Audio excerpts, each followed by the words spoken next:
दोस्तों कुछ टिप्स भी मैं आपको देना चाहूंगा जो आपके सिलेक्शन के लिए बहुत इंपॉर्टेंट है, क्योंकि बिना टिप्स के सिलेक्शन गारंटेड नहीं है, ये बात ध्यान रखिए। तो 5 टिप्स जो मेरी तरफ से होंगे आप फॉलो कर लो, ठीक है। पहला टिप्स होगा कि ये कि आप अपने रिसोर्सेज को लिमिट रखें। क्या होता है कि बच्चा जब तैयारी कर रहा होता है ना, तो कभी किसी स्टूडेंट ने आके बोल दिया कि ये मटेरियल है बहुत अच्छी है, वो उसको भी पढ़ रहा है, दूसरा मटेरियल उसको भी पढ़ रहा है, तीसरा इंस्टीट्यूट उसका पढ़ रहा है, तो हर इंस्टीट्यूट का आप पढ़ना शुरू कर देते हो। तो आपको उतना नहीं करना, आपको फिक्स माइंड में रखना है कि बस मुझे सीएचएसएल की नौकरी लेनी है, तो मुझे उसके अकॉर्डिंग पढ़ना है। तो आपको अपने रिसोर्सेज जो है वो काफी लिमिट करने पड़ेंगे, मतलब कम किताबें लेकिन बार बार पढ़ना, ठीक है। ब्रूस ली ने भी एक बात कही थी कि मुझे उस पर्सन से डर नहीं लगता है जिसको 10,000 अलग अलग तरीके आते हैं फाइटिंग करने के, मुझे सिर्फ उस पर्सन से डर लगता है जिसने एक ही तरीके को 10,000 बार प्रैक्टिस कर रखा हो। तो बस आप अपनी किताब में पूरा का पूरा मास्टर बन जाओ, इस बात का ध्यान रखो। मल्टीपल रिवीजन इसी को हम बोलेंगे कि जितना पढ़े रहे हो 5 दिन हमेशा देखो, मेरी जो स्ट्रैटेजी होती थी वो 5+2 की होती थी। मैं 5 दिन पढ़ता था और 2 दिन उनको रिवाइज करता था। सिर्फ खाना भी जरूरी नहीं है, पचाना भी जरूरी है। तो 5 दिन आप पढ़ते हो, जो क्या पढ़ रहे हो, जो जनरल अवेयरनेस पढ़ रहे हो, जो आप मॉक दे रहे हो, मैथ्स लगा रहे हो, तो उसको आप 2 दिन रिवाइज भी करो। मोस्ट इंपॉर्टेंट है, बिना रिविजन के आपका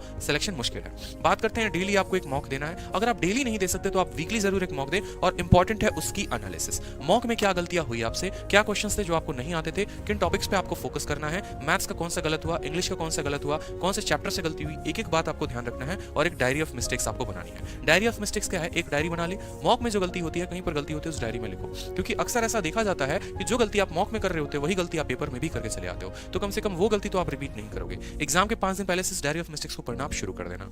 नेक्स्ट बात करते हैं यहाँ पर, आप अपने कैलकुलेशन स्पीड को बढ़ाओ, ठीक है। जितना ज्यादा कैलकुलेशन कर सकते हो उतना ज्यादा कैलकुलेशन करो। डेली आप 15 मिनट अपने आप को दो, सुबह उठते ही 15 मिनट दो, माइंड में ही आप अपना कैलकुलेशन करना शुरू कर दो। कैलकुलेशन की बहुत एग्जॉस्टिव वीडियो जो अब तक यूट्यूब पर नहीं है, कम से कम 10 से 12 घंटे की वीडियो मैं लेकर आऊंगा एक साथ पूरी की पूरी, और एक एक चीज कैलकुलेशन की मैं आपको बताऊंगा कि जैसे 125 हो गया, इसका स्क्वायर आप सीधा कैसे कर सकते हो, सीधा आप लिखोगे 156 25, ऐसे शॉर्ट फॉर्म में कैसे लिख सकते हो बड़ी बड़ी संख्याओं का स्क्वायर, ठीक है। 82 को आप सीधा कैसे गुना कर दोगे 88 से, ठीक है। तो ये हो जाएगा, इतने शॉर्ट में आप कैसे लिख सकते हो, सभी चीजों के बारे में हम यहाँ इस वीडियो में जान जाएंगे। उसके अलावा आप जो कर सकते हो वो कर सकते हो कैलकुलेशन की एप्स। कैलकुलेशन एप्स होते हैं जैसे स्पीडी मैट्रिक्स कोई ऐप हो गया या कोई दूसरी ऐप भी होगी, तो आप सारे एप्स डाउनलोड करके डेली प्रैक्टिस कर सकते हो। फ्री टाइम में कभी आप ऑटो में हो, खाना बना रहे हो, रूम पर हो, कुछ भी कर रहे हो, तो आप कैलकुलेशन एप्स का इस्तेमाल करके आप अपनी कैलकुलेशंस और मेमोरी पावर को बढ़ा सकते हो। नेक्स्ट बात करते हैं लास्ट इंपॉर्टेंट, कि एटलीस्ट लास्ट देखो, पढ़ाई कर ली पूरी की पूरी, टीयर 2 की जानकारी जाली, अब टीयर 1 में लास्ट में क्या करोगे। तो लास्ट में आपको करना है कि जब आप पूरा सिलेबस कंप्लीट कर लेते हो तो लास्ट के 3 साल के पेपर्स आपको बनाने हैं। जैसे अगर आप 2020 में हैं तो 18, 19 और 20 के सारे पेपर्स, किस किस के पेपर, तो देखो यहाँ पर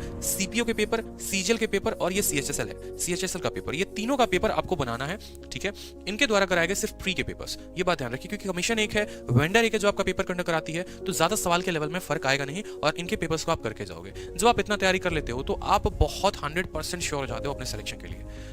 उसके बाद आपकी दुनिया की कोई ताकत आपको सिलेक्शन लेने से नहीं रोक सकती, ठीक है। तो ये बात ध्यान रखेंगे।